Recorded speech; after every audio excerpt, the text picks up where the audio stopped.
What is going on, everybody? Welcome to a special random Saturday off-season edition of 49ers First Takes. We've been meaning to do this for a while, me and Peo time. He's a giant Rams content creator. He's a really good guy. We've been trying to do this for a while, and I'm like, let's talk off-season.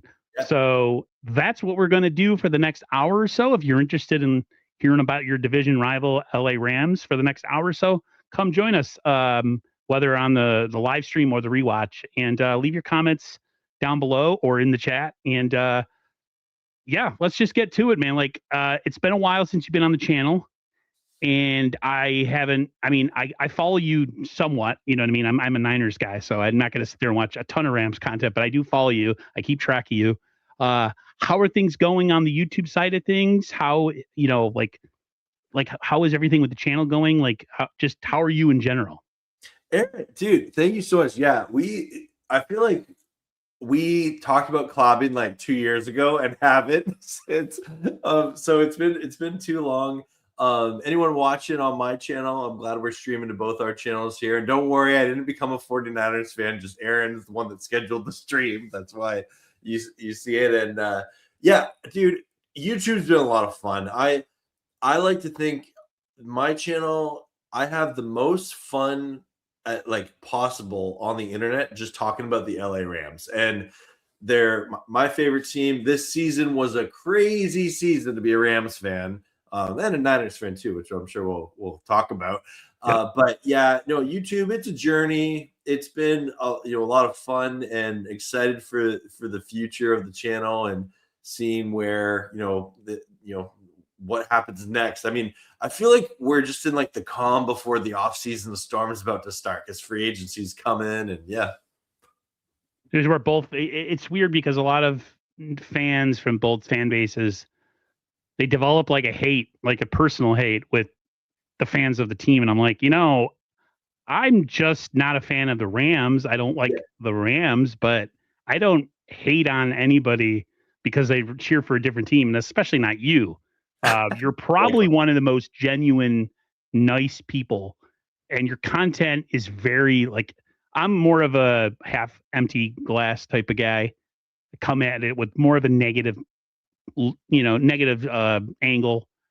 You're pretty equal. You're pretty just level.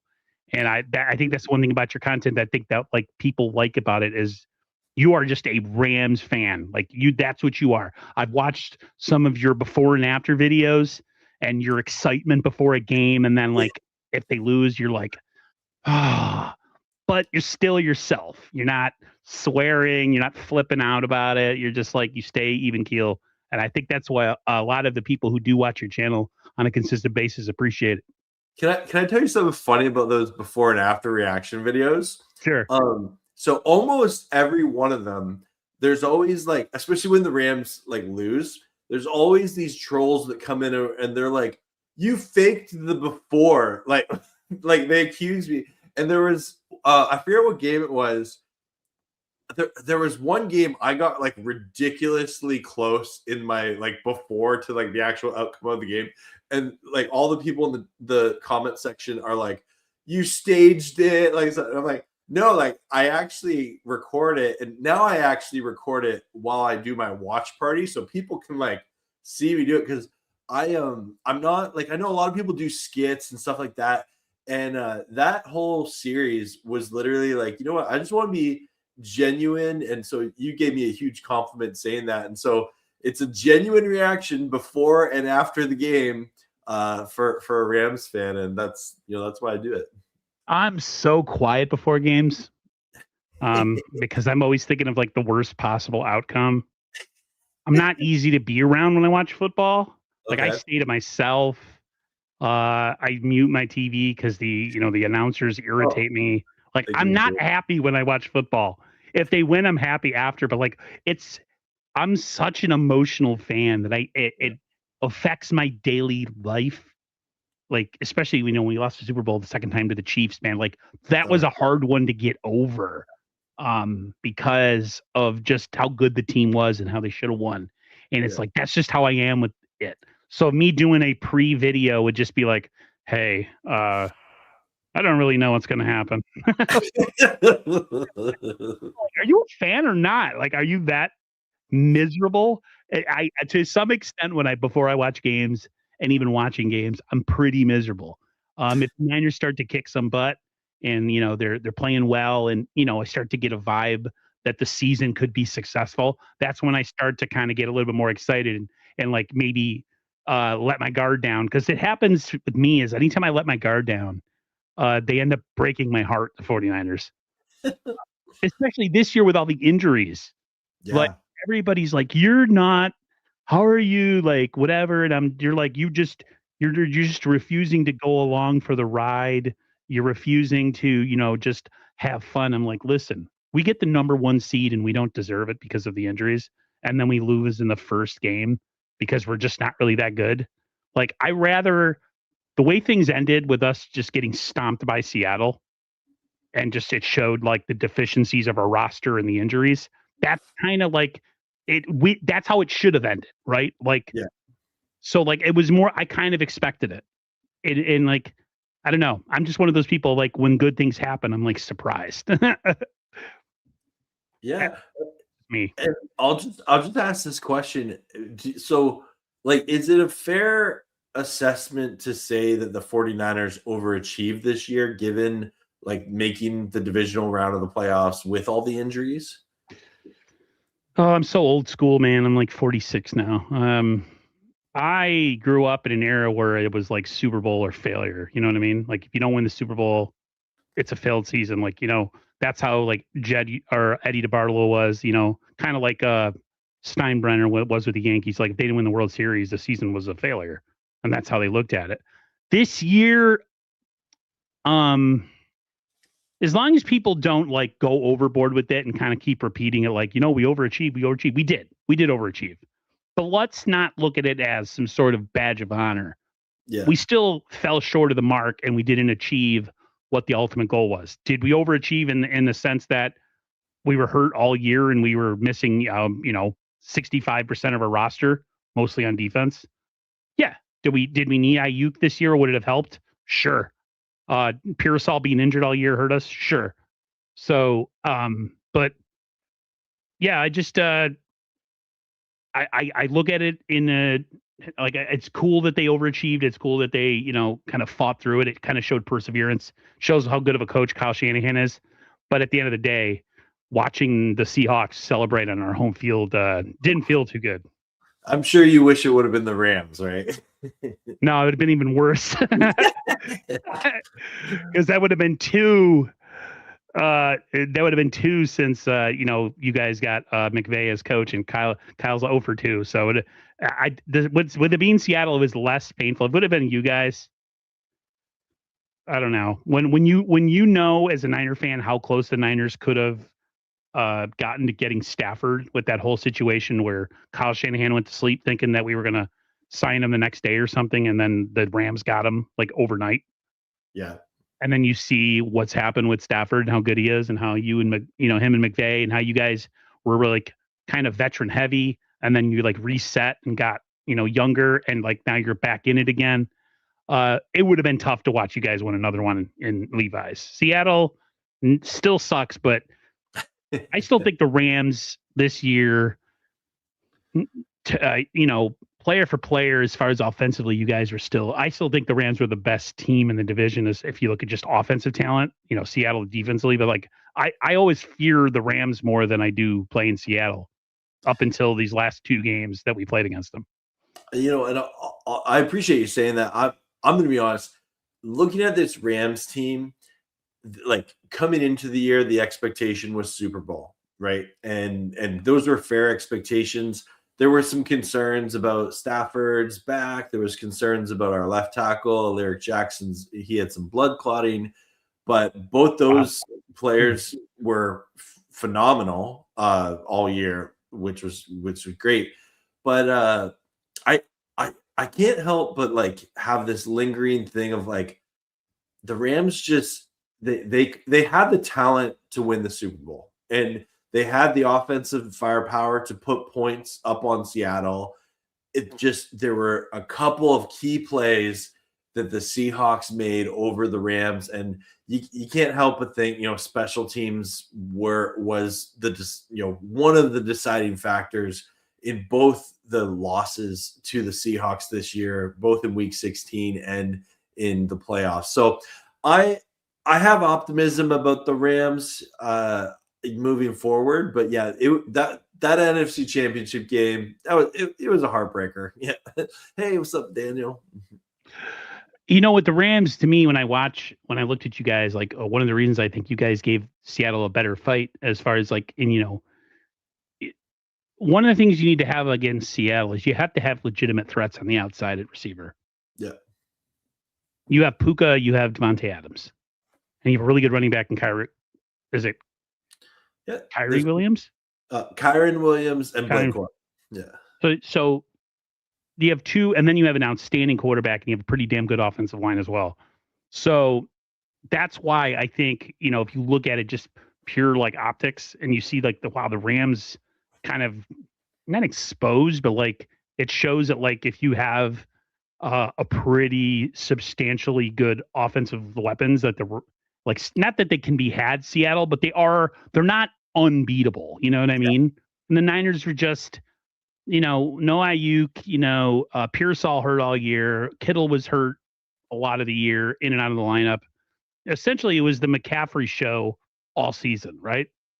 Which is like still like it's a fun show, Yeah, but the Niners just watching you guys and seeing how you guys took them, at least it was more of a threat. Like you guys had an actual chance to beat Seattle. I look at it and I'm like, okay, and I know what the Niners need to do now. Number one, they got to get some speed on offense, but they got to get some guys on the outside that can threaten those corners in Seattle. And, they got to shore up their offensive line too, because it's like, okay, the two things that we struggled with against Seattle in that game where we just got absolutely shellacked was nobody was getting open downfield and we couldn't pass protect. You guys do those two things pretty well. Yeah. And I think it just came down to, like you said, a couple plays here and there. But I thought in my heart, the Rams were going to win that game. You know what I mean? Me too. I just fear McVay and Stafford. And I fear McVay and Stafford, not necessarily the receivers per se. Like they are really good. They're like top 10 guys like Devontae and Puka, but having a veteran, unbelievably good quarterback in Stafford and having an outstanding coach. Those are the two things if you have a chance, right? Yeah. And then you just put the cherry on top of the ice cream. You have two really good outside threats, and all of a sudden, and you guys got multiple tight ends that catch the ball too. So it's like, okay, yeah. I loved the Rams' use of 13 personnel this year, and like every one of the Rams tight ends truly had like at least one game this year where like, oh, Colby Parkinson's good. Oh, Davis Allen is good. Oh yeah, Tyler Higbee is good. Oh, our rookie Terrence Ferguson, like he's coming on strong towards the end of the year, and it was really cool to see that tight end room really shine in some big moments this year for sure. Yeah, you guys doing a really good. Where the Niners have struggled the last like 4 years drafting and just had some pitiful drafts. The one thing that the Rams and the Seahawks have done really well is they've drafted well. Yeah. The Niners are third in the division right now. They're behind, and can they? We'll get into the offseason in a second, but like, can the Niners with a good draft this year and some good free agents pickups get right back into it? Absolutely. Yeah. Like people just think, well, it's 3 years away. No, not really. You can have one really good offseason where you make the right free agent moves, and then you bring in some really good draft picks, and then you put on top of what you already have, and all of a sudden you're right back in it. But seeing what you guys were able to do against Seattle, seeing what Seattle is, the Niners knew exactly what they need to do to get better. You got to block, you got to pass protect, and you have to have threats on the outside. Yeah, if you don't have guys outside that can get open against one-on-one coverage against a team like the Seattle, and then you're beat. And you guys were the closest to, I think, showing that like, okay, if you have a damn good quarterback and a good coach and some weapons, you can give them a run for their money. They're not going to smoke your ass and the game essentially be over in the second quarter. So, yeah. Before we get into off-season talk, I do have a question I want to ask politely. Hey, how's it going? Yeah, very proud of the Rams this year. Absolutely.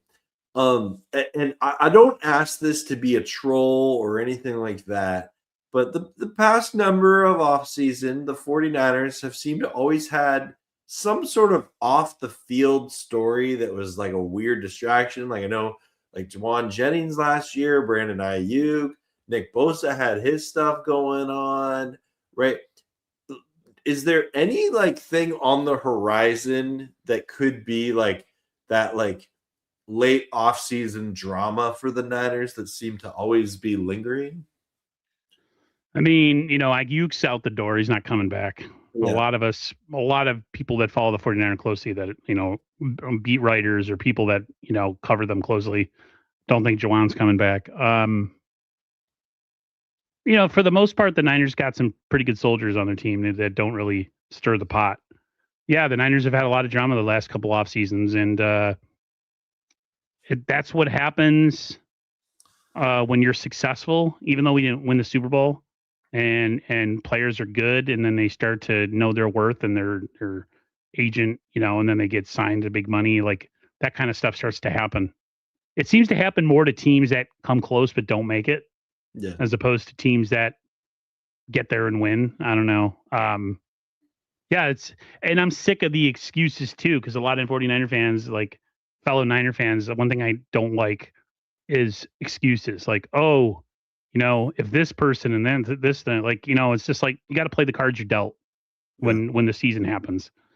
And then even with the injuries this year, like until the 49ers figure out a way to like actually take the threat seriously that they have a ton of injuries, it's going to continue. The whole substation thing, everybody laughs at it.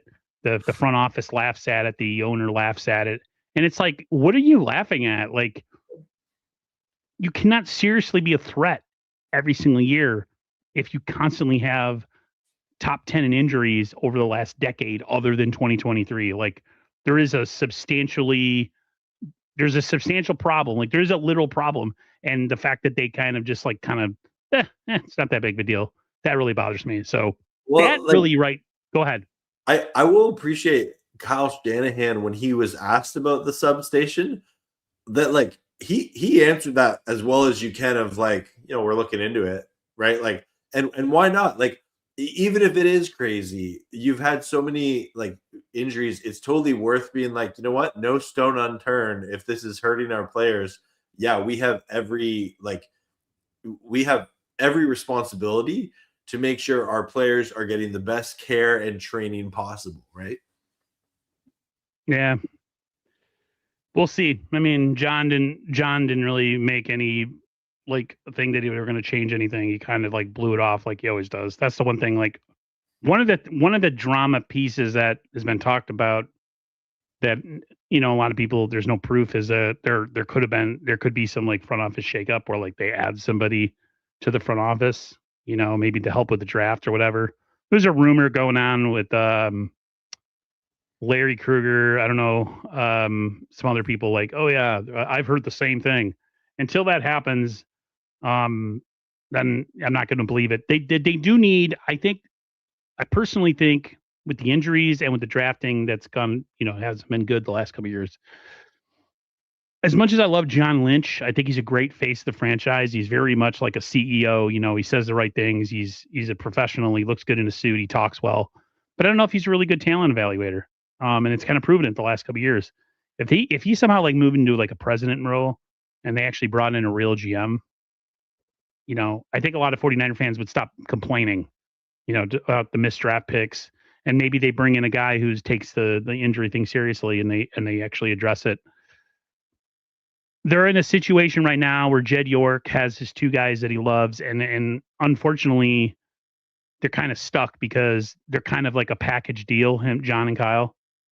So that to me is like the biggest off-season drama. Really, is like what's going to happen with this front office? Is something going to happen?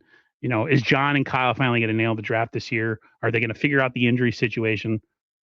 There's not like a player per se that's causing a bunch of drama, but there is some underlying things going in the offseason where fans want to see if there's actually going to be changes, especially myself. Fair enough. No, thanks for sharing. And I feel like every offseason around July and August, there's just this 49er drama that comes up from the ashes. And it's like, oh, yeah, the 49ers drama started. That means football's getting close. Yep. Hey, there's not dude, it happened during the end of the Jim Harbaugh era with the Eldon Smith situation. Oh, yeah. We had domestic abuse from our fullback. All these bad things started happening towards the end of the Harbaugh Belkey era.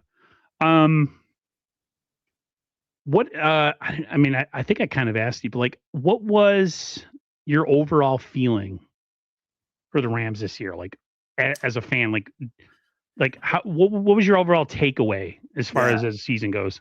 That's a great question. If you have asked me like a couple weeks ago, there was still like getting over the L in the NFC Championship game. Mm-hmm. Now I've processed it. I've accepted it.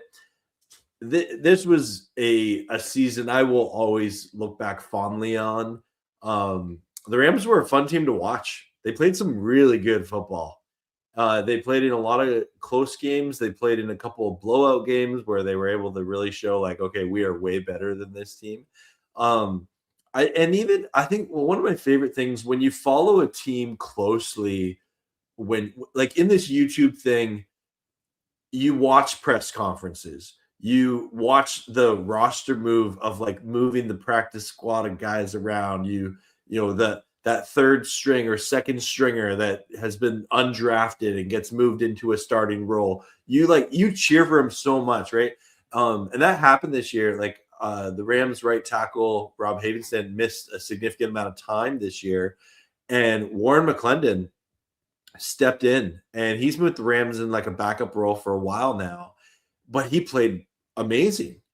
And, Rob Havenstein eventually did come back, but then kind of got injured again. Now he's happily retired, and he's the final St. Louis Ram, right?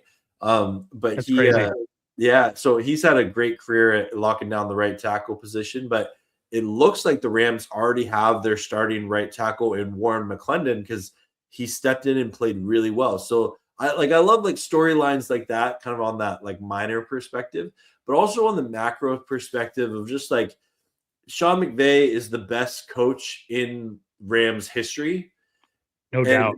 So like it's one of the cool. best coaches in the NFL right now, period, man. Yeah. And like it's cool recognizing, oh, this might be the best time to be a Rams fan for the rest of my life, right?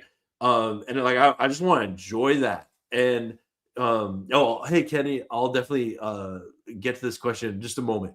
But yeah, so like I just want to appreciate what this McVay era. You have a good GM in Les Snead, and you have the Stafford, at quarterback. I loved that he won MVP this year. That's so cool. The Rams haven't had an MVP since Marshall Faulk and Kurt Warner in like the early 2000s. So it's cool to have that. And like Puka, Devontae, easy to cheer for them. There's a lot of players on defense that it's easy to cheer for. And this Rams pass rush is a lot of fun. So it was fun. It was cool knowing every Sunday you're going to get a quality football game from the Rams. Kenny, for that question, how do you feel about trading your first pick last season to get a quarterback this year? And now there's no man. So, Kenny, I appreciate the question. I don't think the Rams necessarily made that trade with the get a quarterback in mind for this draft. They like Atlanta approached them. It got them 2 first-round picks this year. And honestly, I know a lot of people are saying the Rams are interested in Ty Simpsons. I personally think that's a bit of a smokescreen. There might be some truth to it. I don't expect the Rams to draft a quarterback this year. Jimmy Garoppolo seems quite content being the backup quarterback to Matthew Stafford. Yikes. I don't know if you've seen Jimmy Garoppolo press conferences like in the past 2 years, but like he loves like just being a backup quarterback. Like he is quite a content. And like McVay and Michael Flohr, the Rams' former offensive coordinator, they'd always hype him up and be like, "Oh yeah, like we believe Jimmy's still a starter in this league." But like I think Jimmy's played in 3 games. One of them was a game that meant nothing for the Rams, and then the others are just like he came in garbage time. So he seems quite content.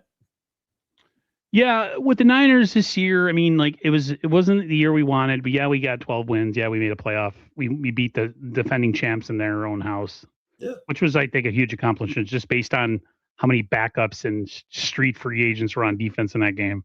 But like you said, like if you're not a fan of the team, you don't kind of know the inner workings of, like you said, the practice squad, the draft, or whatever.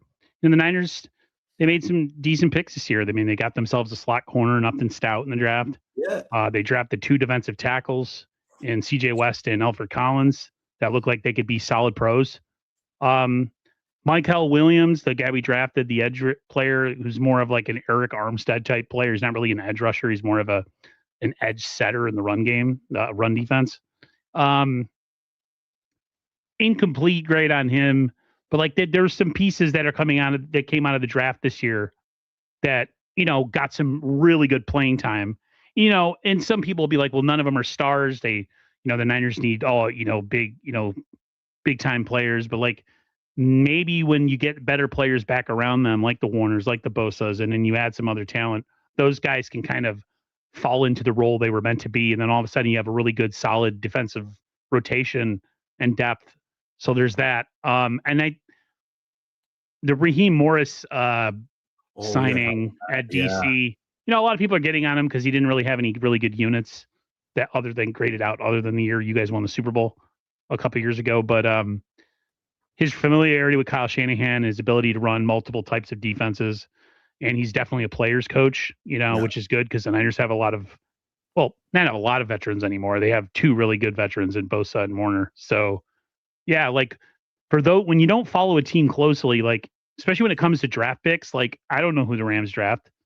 I only know what they draft when they come into a game and they start stomping us out. And I'm like, oh, who's that guy? Oh, that's the number. That was their 2nd round pick this year. He did this, this, and that. I'm like, oh, now I know him. Beforehand I wouldn't have. That's kind of how it is. But I think any team, if you're not following it on an everyday basis. So yeah, it was.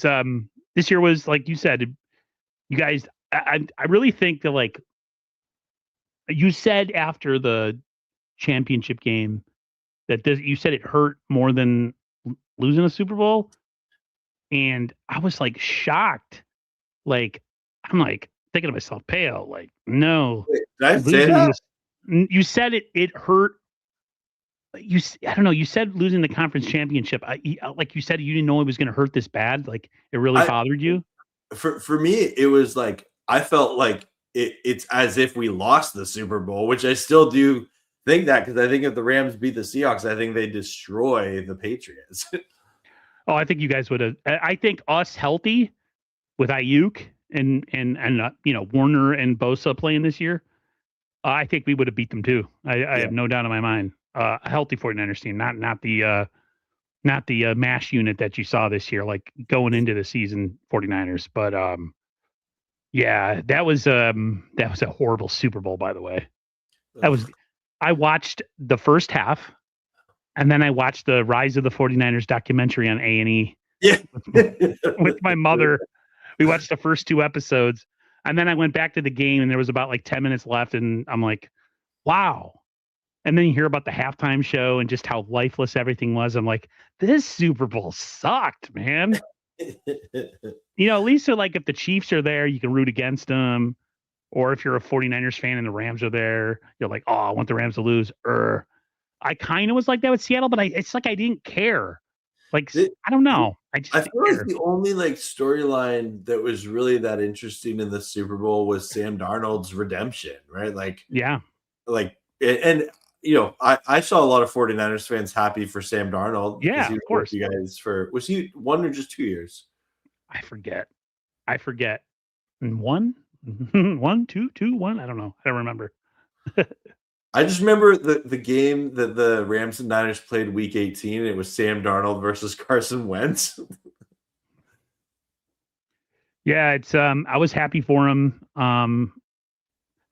And it shines a light just how pathetic an organization like the Jets really is. Yeah. I remember in that documentary, Brady made a comment of like the stuff that the 49ers did and what they accomplished, and how awesome it was being a 49ers fan growing up. Brady said, and he goes, "I couldn't have had this experience if I cheered for the Jets." He said that in the documentary. I'm just like, wow. Yeah, but like, and no shot to any Jets fans or content creator if you somehow see this, but like, I am so glad I am not a Jets fan and like have a YouTube channel covering like a team like the Jets or the Cardinals. Like, I don't want to. I would not. I don't think I could do it. There's fan bases like the Niners who have people who make content that are popular that grift and that are rage baiters. You don't need to be a grifter or a rage baiter if you're a Jets fan. You can literally complain all the time. Yeah, you can just be genuine. Yeah, there's people that have to use the TMZ approach, and they have successful 49er channels, but it's like they're not even a fan of the team. They like to, it's all about dissension and like, I don't know, Brock Purdy's not the guy, or oh, it's Kyle Shanahan. It's every live stream is like this huge discussion about, just made up drama. If you're a Jets fan, none of that has to be manufactured. It's just, it happens. It's their coach. Like, nobody wants to coach under him. Like, it's literally like NFL Siberia right now to be a Jets fan. Yeah. And I see Grant under 12. Yeah. Jeremy and I have talked, and he would agree with me. I'm so sorry. I'm not trying to bag on the Jets. Yeah. Let's circle back. I do want to talk about the big news that came out last week. The Rams and 49ers are going to open the season down under over in Australia. Yeah. I have to be honest with you. I've only looked up like Rams fan reaction to it. I don't have a clue what 49ers fan perspective is on it. I've been a bit of an echo chamber. I'm curious, like, what are your thoughts on that? 49er fans are pissed. Okay. We don't want to travel. Yeah. Why do we have to travel so much? Like, we're already going to Mexico this year. We're one of the most well-traveled teams in the National Football League every single season. We have the least amount of rest days, the most travel log time. And it's just, we have coming off of a season with a bunch of injuries. The last thing you want when you have an injury-prone team or a team that's dealing with injuries is to be on like a 20-hour flight. You know what I mean? Like, it's just stupid. The league doesn't care, If you're going to do a game like that, do it in the middle of the season and have both teams go into their bye week. Yeah. If you want to do a game like that. But no, the Niners are probably going to play a bunch of Thursday night games and this, that, and the other. And then they're going to have two games, or they're not going to be at home. I'm just, man, I could care less if they played in Australia. I could care less if they played in Mexico. I'd rather them just play at home. Like, none of that really moves the needle for me at all. Yeah, Niner fans are just like, they don't care because they think it's dumb that we got to travel to Australia. Like, they're not saying like, yeah, let's go to Australia. Let's go tap into the untouched 49er Australian market. Like, nobody cares. Like, they don't. Yeah, Niner fans are not like that. The last thing they want to hear after coming off of a season like this, with the amount of injuries we have, is to have a team sitting on a flight for over, however many hours is to Australia after a season like this. Like, so yeah, we're not down with it. Okay. No, thanks for sharing the perspective. And because I remember this got announced last year that the Rams would be playing a game in Australia, but it wasn't confirmed like when it was going to be. It was largely speculated and assumed it would be week 1, because it seems like that's kind of what the NFL is doing with these kind of wonky international games. And I totally see from the perspective, and I know there are some Ram fans from Australia that are so excited for this, but I definitely am a bit of a purist where I'm like, you know what, being an NFL player, it's all about routine. It's all about, your life is so planned out on your rest days, your practice days, what you eat, when you're doing, film study, when you sleep, a walk. Yeah. When you sleep. And to have a week like that with like is it like a 16-hour flight or something like that? It's a massive flight. I wish I knew. Difference. And I feel for the players, like, from that perspective. And I can appreciate like the excitement for like Australians, NFL fans to have that opportunity. But as someone who primarily cares about the Los Angeles Rams and their like success on the field, it is like, oh man, like I kind of wish we weren't going to do it, but okay, we're doing it. And I politely disagree with you. I think both for the Rams and the Niners, having this week one at like, because it's going to be like a Wednesday into Thursday game because of the time difference, things like that. I do think it's better to do that week one where it's your first game instead of you're coming off of a game and then traveling in mid season. Yeah. Just that's my only like kind of pushback to it, but I totally understand how like it breaks the routine, which I feel for the players. Yeah, and if you're being a Rams fan, you don't have to listen, or you don't have to have the injury thing always be a consistent thing that we talk about every single year. And like, it to me, when I think of traveling, I think of injuries because I think of sitting, swelling and all this other thing, sitting on a flight. It's not good for that kind of stuff. But the NFL is going to NFL and they want to make their money. And it's really all about money. I will just add, I do take issue with this being a NFC West divisional game going over there.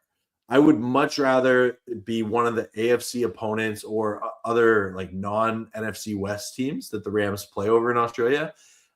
Just because, every year whenever the 49ers, play in SoFi, there is that narrative of like the sea of red. And I get it. Like that happens. The 49ers have a massive fan base.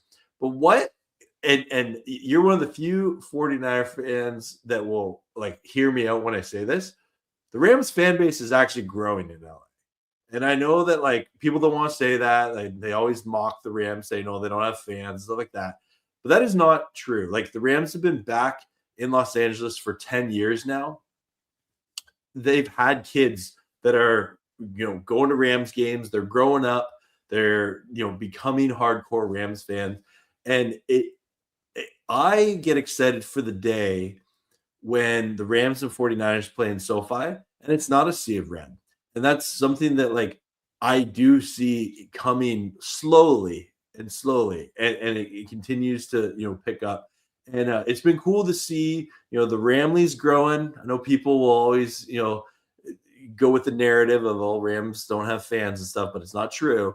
And I think it just has to do with the fact that they've moved so many times. You know what I mean? Yeah, 100%. Like fans don't want to get like re-engaged because it's like, oh, you're just going to pack up and go again. You know what I mean? Yeah. They were in St. Louis for a while, and they were pretty popular in St. Louis. And to me, this whole Niners sea of red thing, it's cool and everything, but like if we don't win, I don't care. Like it only matters if you win. If you go to LA, like we lost that championship game a couple years ago there, where Garoppolo throws that interception right at the end. You guys rushed the quarterback, and it's like it sounded pretty loud in there. Sounded like there was a good amount of Rams fans in that stadium. Like when it matters and it's the playoffs and like all that other stuff. I don't know. It's almost like being a fan of a team that you know is going to be in the playoffs every year. Like why go to the regular season games? Just show up in the playoffs. That's what it seems like. Like you're going to be in the playoffs regardless. We'll see you guys in about 4 months. And then we'll come and we'll be all Rams fans in the building. But like, it is weird that, I mean, the Niners travel well regardless, no matter where they go. So the whole SoFi Levi South thing, it's like, whatever. We have won a Super Bowl in 31 years. Like I'm done with the Levi, like Rams still have more chips since, let's say 99, that you guys won in 99. And then you won again in 2021. So since the last time we went to the Super Bowl, you guys won 2. So like, I don't know, this whole like made up drama rivalry thing. It's like, we're kind of in the back seat right now until we can, get another one. And then we can kind of rejoin that conversation. I don't know. I just get tired of all that stuff. You know what I mean? I don't get all like hyped up. Like, yeah, I hate the Rams. I'm going to go troll a Rams page. Like, Why? Yeah, you haven't read my comment section after a Rams Niners game. It's just so stupid. It's just like this weird pissing, like pissing contest where like, yeah, like I mean, we haven't won a Super Bowl in 31 years. You guys have won two, since then. So like, can we really talk? Oh, so we have like a pretty good record against McVay, regular season wise. Whatever. Like, it doesn't until we win the chip, man. Like none of that's. I don't get moved by any of that. Like it doesn't move me. But so we're the off season is approaching. We got the combine in a little over a week, week and a half. And then free agency starts early March, second week of March. What as a Rams fan, I have no idea what the Rams want to do this offseason. What is it? What from all the people, the reporting, just all the blogs and social media posts, what kind of offseason are the Rams looking at? Are they be active in free agency? What draft targets, like as far as position, like what's going on with the Rams in that aspect? Aaron, thank you for asking me. I am so excited for this offseason. The Rams have 2 first-round draft picks. They have over $40 million in cap space. They do have some free agents. I know if you ask most Ram fans, they want an overhaul of the Rams secondary. They have 4 of their corners that are free agents. I expect probably only Roger McQuarrie to be brought back. So a lot of Rams, like I've seen a lot of Rams fans be like, in my mock draft, I just took 2 corners. That's all we need. But yeah, so I'm curious. There's some pretty heavy trade rumors that the Rams are trying to trade for McDuffie from the Chiefs. I don't know if that actually happens, but yeah, it's Granddad is a good dude. He's a Dolphins fan. So is my brother. Oh, cool. Yeah, but yeah, my brother's very happy about the way things have happened this offseason. Sorry about that. Yeah, no. So there is sort of a expectation that the Rams might have another all-in type of year with it. Not surprised at all. Because you also have an aging quarterback in Stafford that, yeah, he's coming off an MVP season, but you don't know how much longer you're going to have him for, right? And so I expect the Rams to make at least one big move. They always have at least one big signing or big trade every offseason, it seems. Last year it was Devontae Adams. And yeah, USA, death from above. I was going to talk about the Rams special teams. Let's tell it like it is. The Rams fired their special teams coordinator. I think it was week 15 of the season. You're in rough shape. Like they lost to the Eagles. They lost to the Niners because of special teams. They lost, in the playoffs to Seattle because of the muff punt. The Rams special teams, they need an overhaul. They got the Browns' old offensive or old special teams coordinator, Bubba. I forget his name off the top of my head, but that should be a good pickup for the Rams. Bubba Ventrone. Yeah, there you go. Yeah. Don't ask me why I remember that. That's good memory. Yeah. But yeah, so I know a lot of Ram fans, they want the big, the big splash pay, get like a Max Crosby or something like that. But honestly, I'm more inclined that the Rams actually use their first round picks and just get some young corners or get some, more. I could see them going offensive linemen on one of those picks, but yeah, it's going to be an exciting offseason for sure. What about the Niners? What are you guys looking at for the offseason? Oh man, they have a lot of needs. So the Niners are projected to have between anywhere from 42 to like 47 million under the cap. They did a big purge last year. They ate a lot of dead cap. And they haven't even done any restructures yet. So people say that could go upwards of almost 60 million. The Niners need to, my guy Sterling Bennett from 49ers Access, he thinks the Niners will go, or he wants the Niners to go free agency for offense and draft defense, like double down on the defense in the draft again. So, there's been a lot of talk, like, could the Niners bring in Alec Pierce from the Colts? Could the Niners trade for what's his name from the Eagles, wide receiver? I can't think of his name. Really good, big guy. Antonio Brown.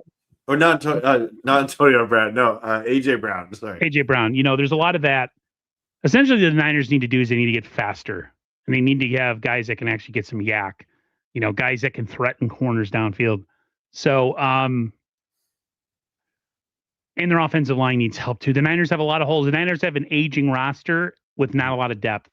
So, I see the Niners making one, possibly two big free agency moves. I see them bringing in possibly an offensive lineman, maybe like a left guard or a center. And then I could see them maybe going after, say, someone like Kyle Pitts, a tight end to not only help while Kittle is out, but eventually, as Kittle is, he's kind of injury prone as he's gotten older. He takes a lot of abuse because of the way he plays. I could see something like we were talking about that on the stream yesterday with the guys. Like, how would the Niners, and a lot of them were like big on like, hey, someone like Kyle Pitts becomes available. The Alec Pierce and the Colts thing, a lot of people think the Colts are going to end up re-signing him. He's big, he's quick, he gets open downfield. His yards per catch are like 22 yards, which is amazing. I don't even know what the Niners is yards per catch, probably like 6 yards. They catch it and they get tackled immediately. The Niners need an overhaul of speed on offense. As far as the draft, if the team really comes at us with a big trade for Mac Jones that really blows their doors off, the Niners would definitely accumulate picks. And I think the Niners just need to do what they did last year and I would love to see them draft another edge rusher, an interior pass rusher, a free safety, a left guard, center, another corner. The Niners are going to be busy this offseason. They need to infuse this team with young non-injury prone talent, and it needs to happen quickly. I think they need to use every bit of cap space they have in order to improve this team. You know what I mean? Like everything. Like be like, now, I don't necessarily be like the Rams, F the picks or whatever, but like if somebody becomes available that is just a no-brainer and they want a first-round pick, go move the first-round pick. We've been awful in the first round drafting for years. Everything should be on the table, Peo. Everything. No stone left unturned. When you have the kind of year we had where we were deficient, we had a talent deficit, we had a lot of injuries. Everything should be on the table this year, man. If you're really truly serious about winning and kind of getting back into that race in the NFC West with Seattle and always the Rams, then this offseason needs to be aggressive.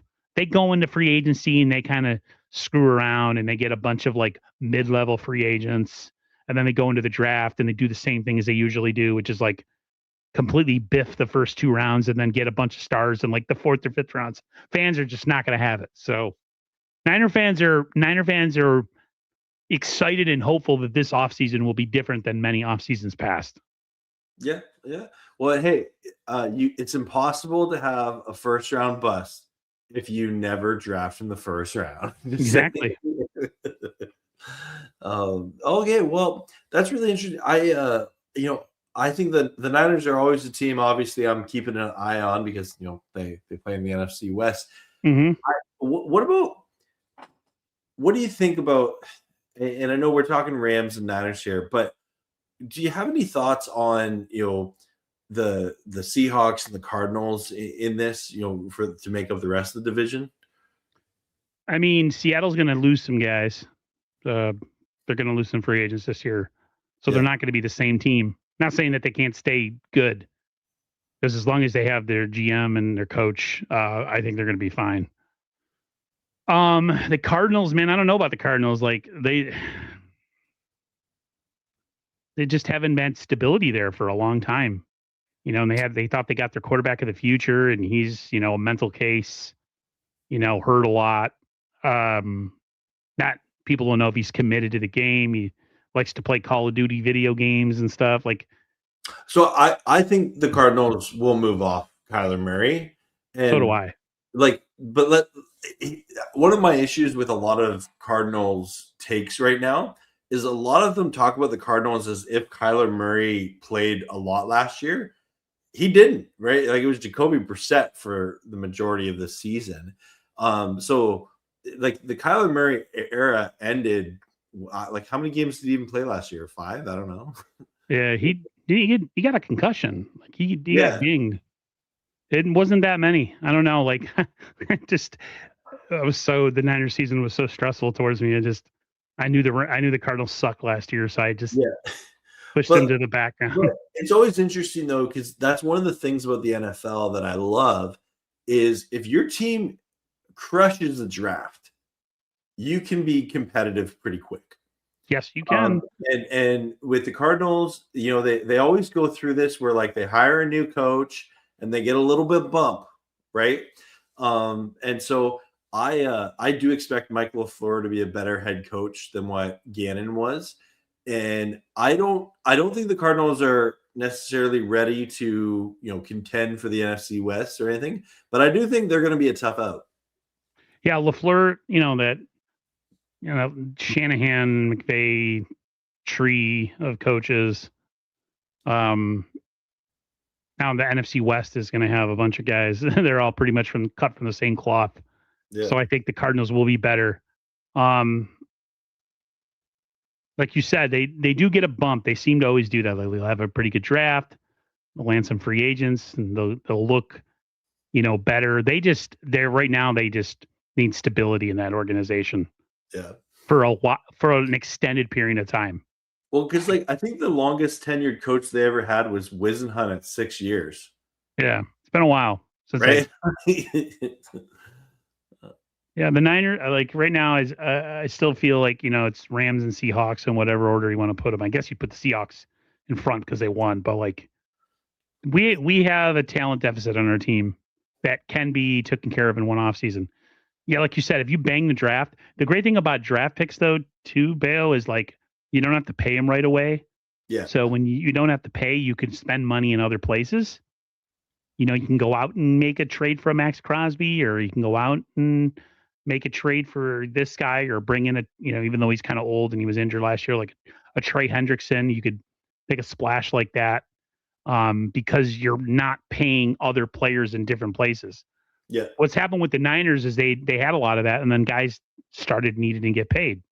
And unfortunately, when everybody starts to get paid, your cap money runs out. And if you're successful, you pick farther and farther back in the draft.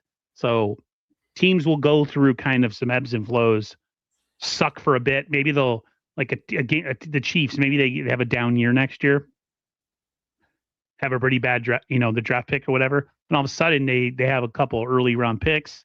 They're picking earlier in the draft, blah, blah, blah.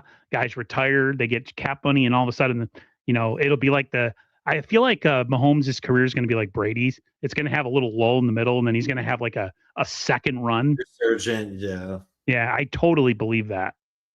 That's why I'm not sleeping on the Chiefs. I never sleep on the Chiefs. Oh, no. Especially when you have generational arm talent like Mahomes, yeah. I hate Mahomes because he's kicked our ass twice in the Super Bowl, but you got to give him his respect, even though he's a little bit of a flopper like LeBron.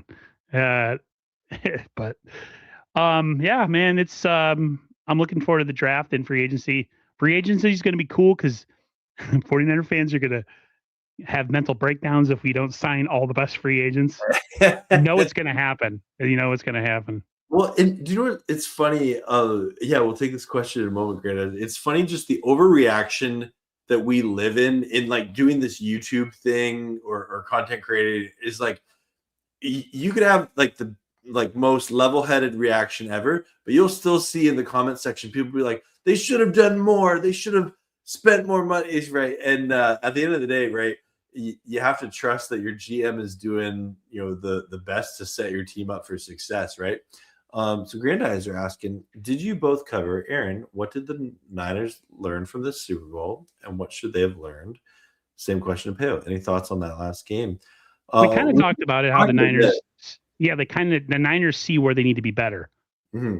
The two places we struggled against, and I'll let you touch on it. The two places we struggled against Seattle were the inability to, threefold. They couldn't stop the run. They gouged us in the run game, but I think that had a lot to do with just all the injuries of the linebackers and defensive line. But the inability to pass protect and the inability to get open downfield, you got to have dynamic players on the outside. You just have to.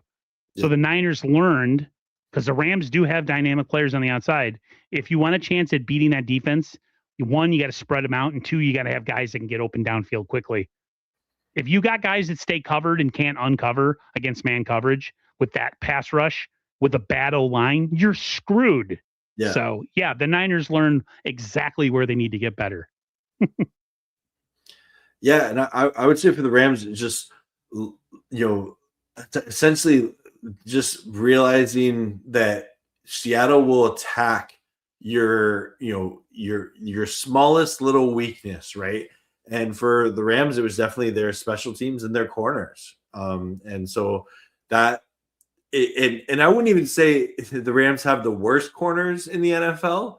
Just they're not, like, they're kind of mid at times. Yeah, I noticed that when we played even with Mac Jones. I'm like, damn, the one place where the Rams are gettable is in the secondary. Yeah, their front is good. Their front seven is good, but I noticed that too. I was like, that's the one place. And when you talk to Niners fans, when we do like pregame shows about the Rams, well, we'll always talk about how like their pass rush and their front seven's good, but their secondary is gettable. So the Rams have kind of been shopping at the bargain bin for corners for the past couple of seasons, and we definitely missed the days of like prime Jalen Ramsey. And so hopefully we'll get back to that this year.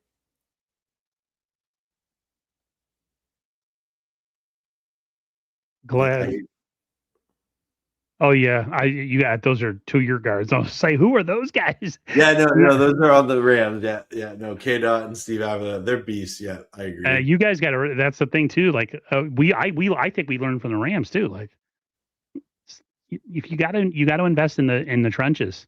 Mm-hmm. The Niners, when they were really good, say what you want, but the Niners have been, conference championship and Super Bowl since like 2019, whether they won or not, Yeah. And the way that they did it was drafting really good defensive linemen and having a great defensive line rotation. And the Niners got to get back to that. You got to add as many bodies as possible on the D line, and you got to have guys that can rush the quarterback. I do have a question for you about your quarterback. We haven't even talked about Brock Purdy at all this stream. Mm-hmm. Is there a concern that Brock Purdy is becoming, like, he's starting to get the injury prone label on him?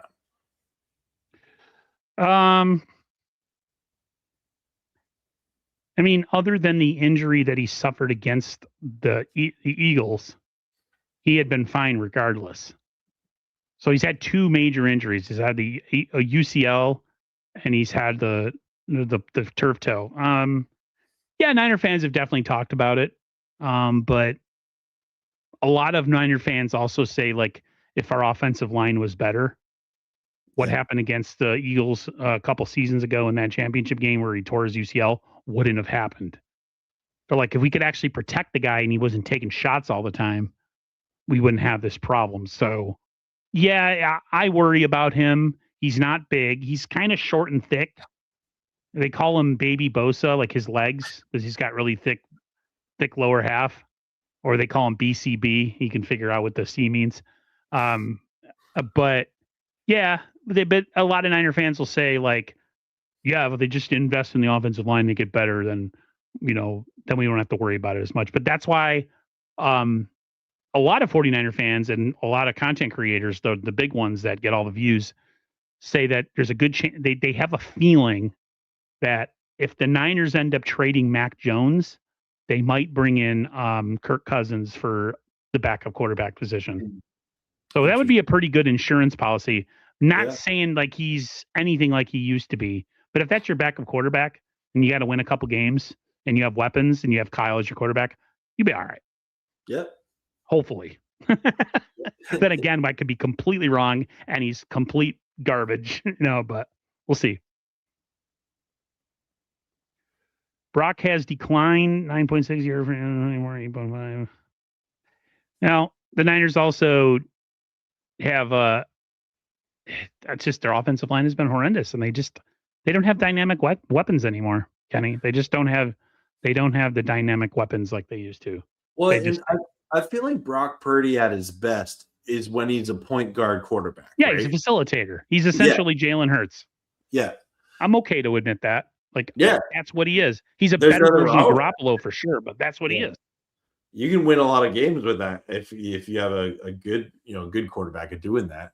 If 49er fan, if I asked a 49er fan right now, other than the people that grift, who are part of the 49ers supposed, content creator, part of that Grant Cohn clique, um, they'll always crap on Brock regardless, even if he's doing well. Another quarterback will play horrible in the playoffs, and somehow they bring it back to Brock. It just never stops. The thing I'll say about Brock that most 49er fans will agree with, 49er fans just want us to win a Super Bowl. If Brock is going to be a top 12 to 14 quarterback his whole career and we win a couple rings, nobody cares. Nobody cares. I mean, look at Buffalo. They have arguably one of the best quarterbacks in the NFL right now, elite. They don't win jack crap because it's all him and nothing else. So having an elite quarterback, but not having anything built around him, and like you're just first of all, his career is going to start to take a precipitous dip with the amount of just shots that he takes. Yeah. And like I'd rather have a team where a quarterback is not the greatest of all time, but they have a really good team around him than to have a guy who is elite and has an elite arm and elite legs and he's big and he can do all this stuff, but they never win. So Niner fans right now, if you said, hey, Brock's going to be top 14 his whole career, we're going to win 3 Super Bowls with him, would you take that? I'd be like, absolutely. Yeah. Like, no, but other content creators will be like, oh, it's, and they just did, they should have gave Trey Lance a chance. They're still talking about that, like, 3 years later. It's like, let it go. So, and like to kind of say, I was one of the people that when the Seahawks signed Sam Darnold, I was like, oh, like, okay, like he's going to stabilize the position, but you're not going to win a Super Bowl with Sam Darnold. I'm eating my words. There's proof on the internet. I was wrong. And I think Seahawks fans are a big fan of Sam Darnold right now, right? I think, he played okay. He wasn't like lights out in the playoffs. He played solid.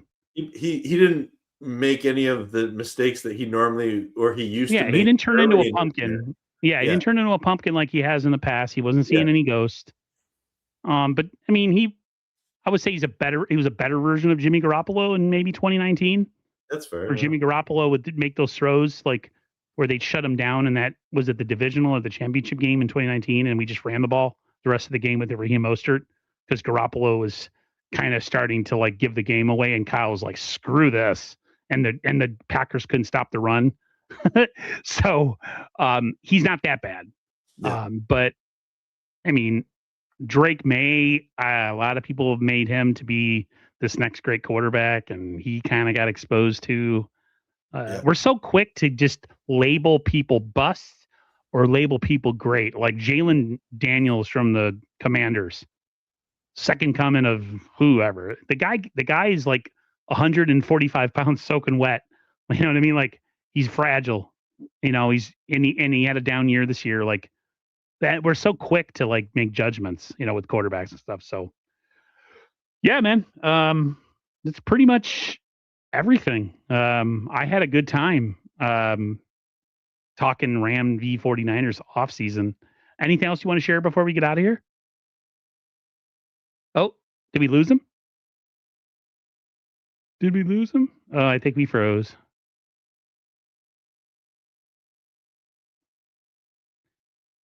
Either my internet dropped, guys, or he is frozen.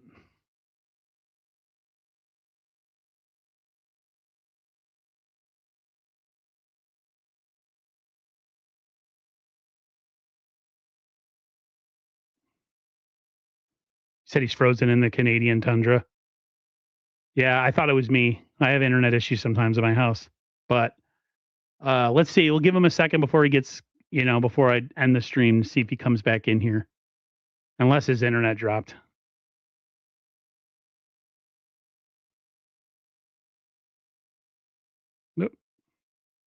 Or maybe he just had to go.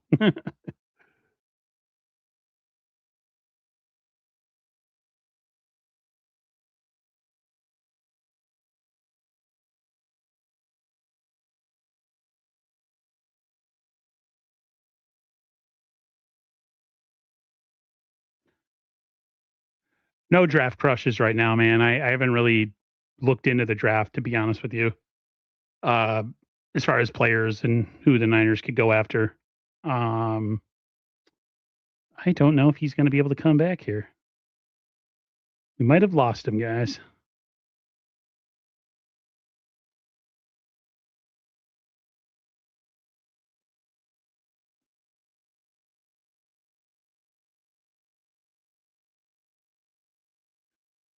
Well, guys, I think we're gonna end it here. It doesn't look like Pale's coming back, but I appreciate everybody coming through, mostly on the Rams fan side of things. Thanks for coming through and putting up with me for the last hour or so as I talked about my Niners. But had a good time with Peo. Great guy, great guest, great representation of the Rams fan base. And till next time, everyone, stay safe and healthy. Niner fans, I was going to say go Niners, but everybody else, take care and have a great rest of your night.